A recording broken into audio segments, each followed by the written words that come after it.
সবাই মিলে রাধা নামে জয়ের ধ্বনি দিয়ে বৃন্দাবনে পৌঁছে গেলাম। সবাই মিলে বলুন, রাধা রানী কি, বৃন্দাবন ধাম কি, জয় শ্যামকুণ্ড কি, জয় রাধাকুণ্ড কি, জয় বংশী বট কি, ভক্তমণ্ডলী কি, জয়। জয় রাধেশ্যাম। আমরা বৃন্দাবনে পৌঁছে গেলাম। মা, এই রূপ বর্ণনা এমন একটি স্তর যে সেটি মাধ্যমিক পাশ না করলে সেটি বোঝা যায় না। মাধ্যমিক পাশ না করলে সেটি বোঝা যায় না। তাই মা, আজ রাধারানী সখী পরিবেশিষ্ট হয়ে কৃষ্ণ কথা আলাপন করছে। বসে জানিস সখী, মা বৃন্দাবনের লোক আগে হাসে পরে কথা বলে। তাই আগে আমার রাধারানী আগে গোবিন্দের বদনটি দর্শন করেছে। আগে তো লোকের বদন দর্শন করে তারপরে তো চরণের দিকে তাকায়। আমার রাধারানী আগে বদন দর্শন করেছে।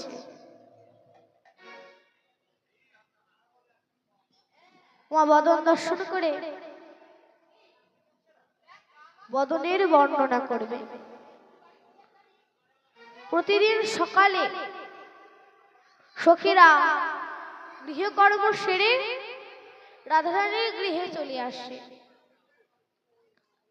রাধারানীর গৃহে এসে গোবিন্দের কৃষ্ণ কথা আলাপন করে। প্রতিদিনের ন্যায় আজও সখীরা গৃহকর্ম সেরে সকাল সকালে ভোরবেলা রাধারানীর গৃহে চলে এসেছে। রাধারানী গিয়ে এসে বলছে, সখী এই রাধে, এই দেখ আমরা চলে এসেছি।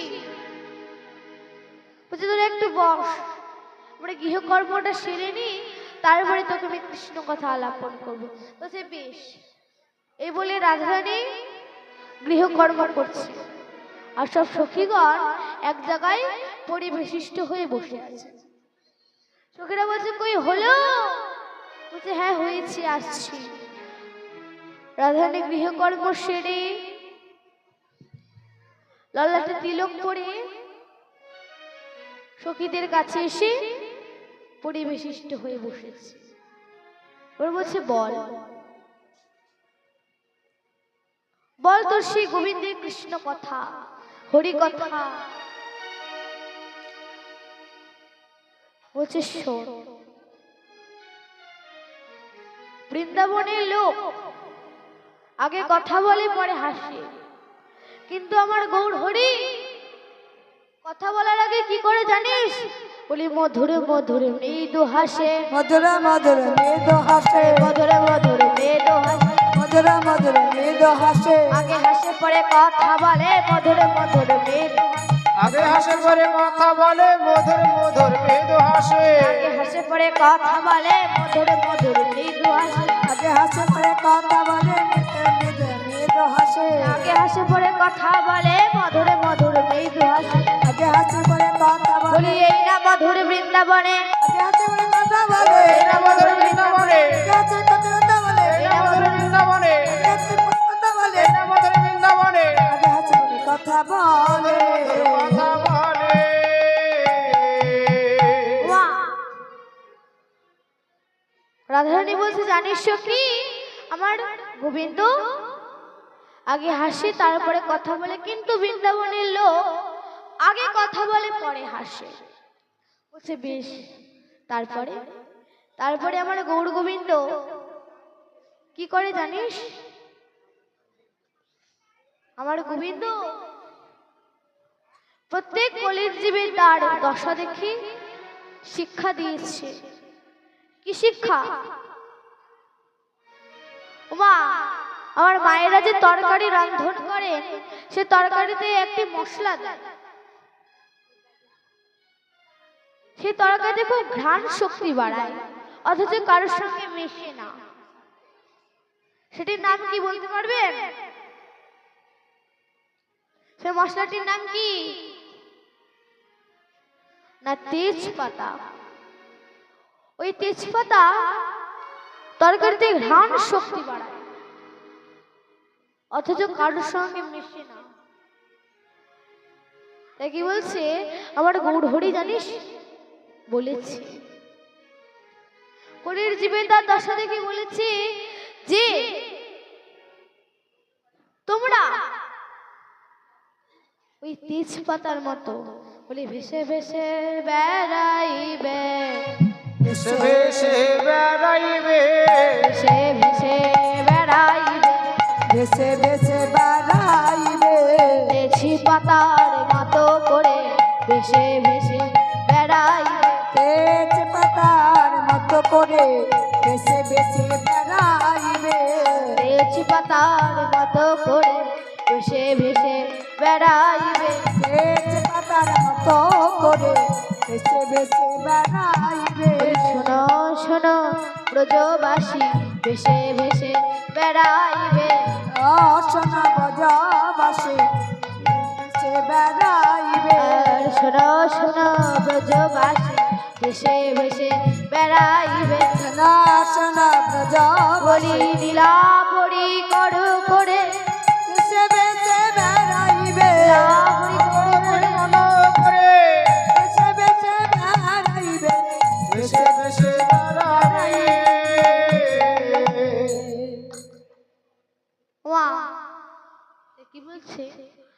ওই তরকারি রন্ধন করে যেমন তেজপাতা ভেসে বেড়ায়, অমনি তুমি গৌর প্রেমে ভেসে ভেসে ভেসে বেড়াও, তবে গৌর দর্শন পাবে, গৌর সঙ্গ পাবে। মা, গৌর হরির সঙ্গ করুন, সাধুগুরুর বৈষ্ণবের সঙ্গ করুন, গৌর হরির চরণ তলে পৌঁছে যাবে। তাই মা পদকর্তা আজকে বলছে, এ গৌর হরি তুমি আমার সবে দিলে, টাকা পয়সা গাড়ি বাড়ি ছেলে মেয়ে আত্মীয় স্বজন সবে দিলে, তবে তুমি আমায় এই বর দাও যেন চিরকাল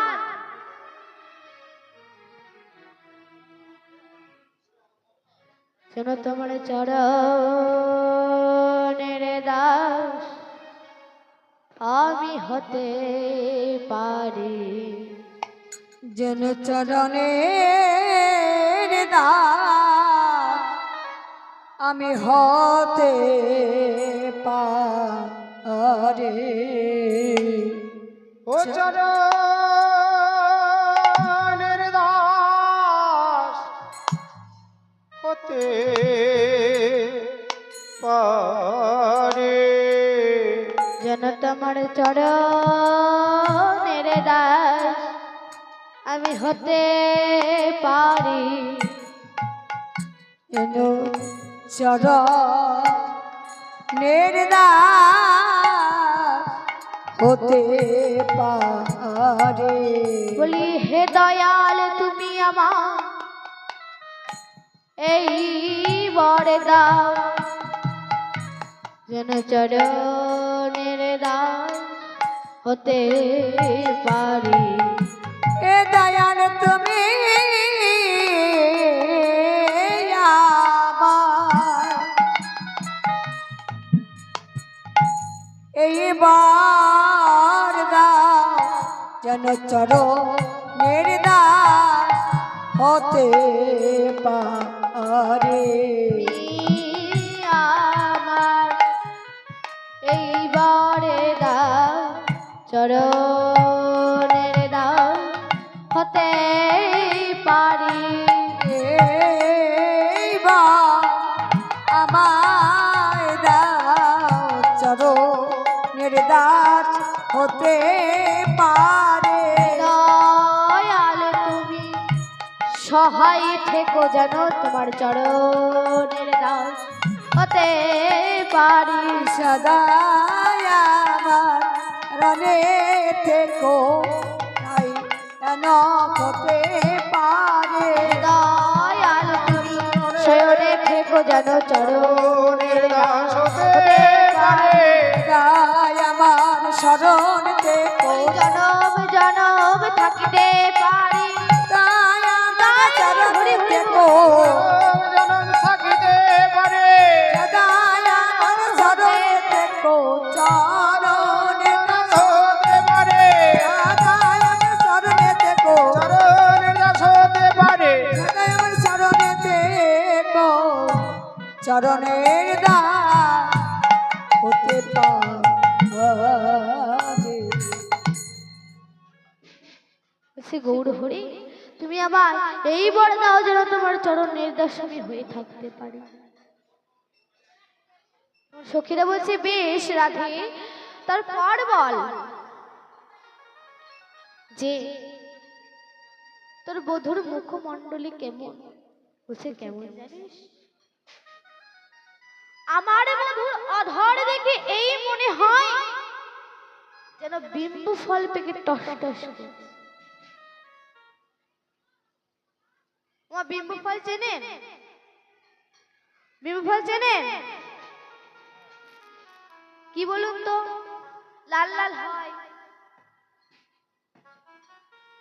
বেড়ার গায়ে, পাঁচিলের গায়ে, ঝোপে ঝাড়ে হয়, পাকলে লাল হয়। জানেন না? তেলাকুচ ফল। ওই তেলাকুচের ফল যেমন লাল টকটকে, তেমন আমার বধুর অধর থেকে এই মনে হয় যেন বিম্ব ফল থেকে টস টস করছে। আর নাকটি থেকে এই মনে হয় যেন টিয়া পাখি বসে আছে। টিয়া পাখি বসে আছে, বসে আছে। টিয়া পাখি বসে আছে, টিয়া পাখি বসে আছে, টিয়া পাখি বসে আছে। টিয়া পাখি বসে আছে। নাকটি দেখে এই মনে হয় টিয়া পাখি বসে আছে।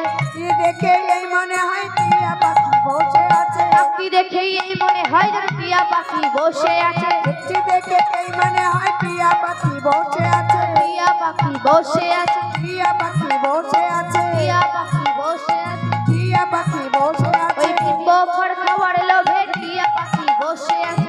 নবার তোমার নবে টিয়া পাখি বসে আছে। ওই বিম্ব ফল খাবার লোভে টিয়া পাখি বসে আছে।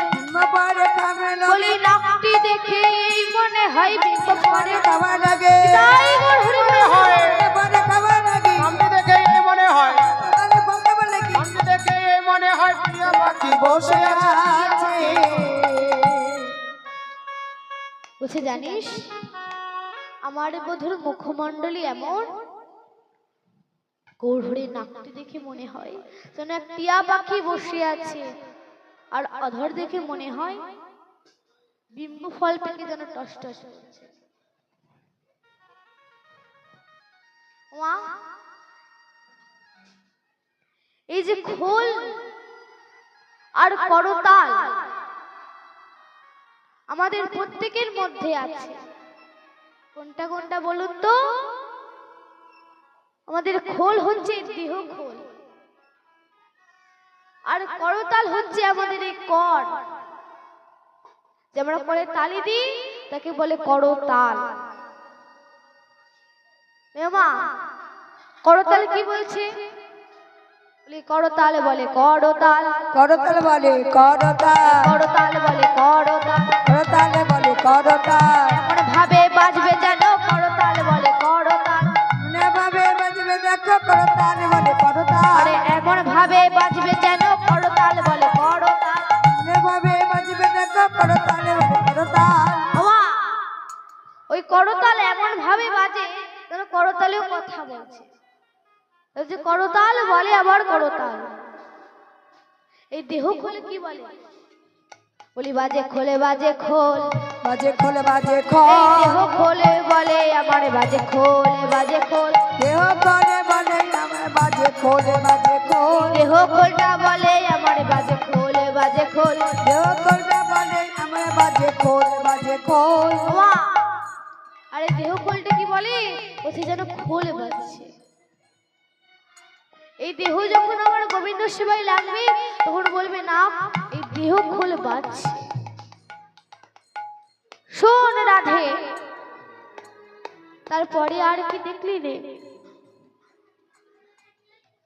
কি দেখলাম?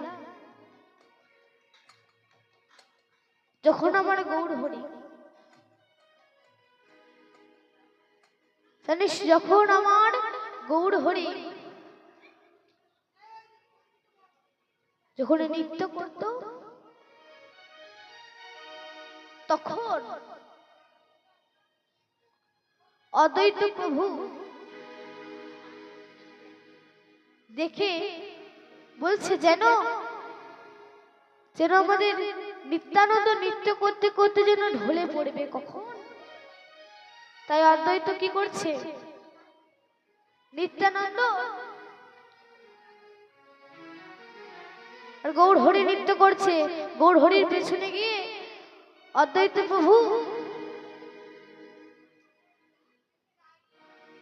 বলি পাশে এসে দাঁড়াইল, পাশে এসে দাঁড়াইল, আমার পাশে এসে দাঁড়াইল, পাশে এসে দাঁড়াইল। গৌর ঢলে পড়বে কখন? পাশে এসে দাঁড়াইল, গৌর ঢলে পড়বে কখন? পাশে এসে দাঁড়াইল। গৌর ঢলে পড়বে কখন? পাশে এসে দাঁড়াইল। ও গৌর ঢলে পড়বে কখন? পাশে এসে দাঁড়ালো। ওমা, আমার গৌর হরি যখন নৃত্য করে তখন অদ্বৈত প্রভু গৌর হরির পাশে পাশে যায়।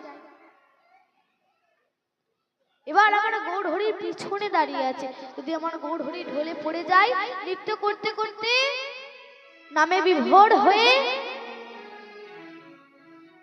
তাই রাধে বলছে জানিস সখী, যখন আমার গৌর হরি নৃত্য করে আরে নৃত্য করতে করতে যদি না ঢলে পড়ে তার জন্য নিত্যানন্দ গৌর হরির পেছনে গিয়ে দাঁড়িয়ে থাকে। বলছে বেশ।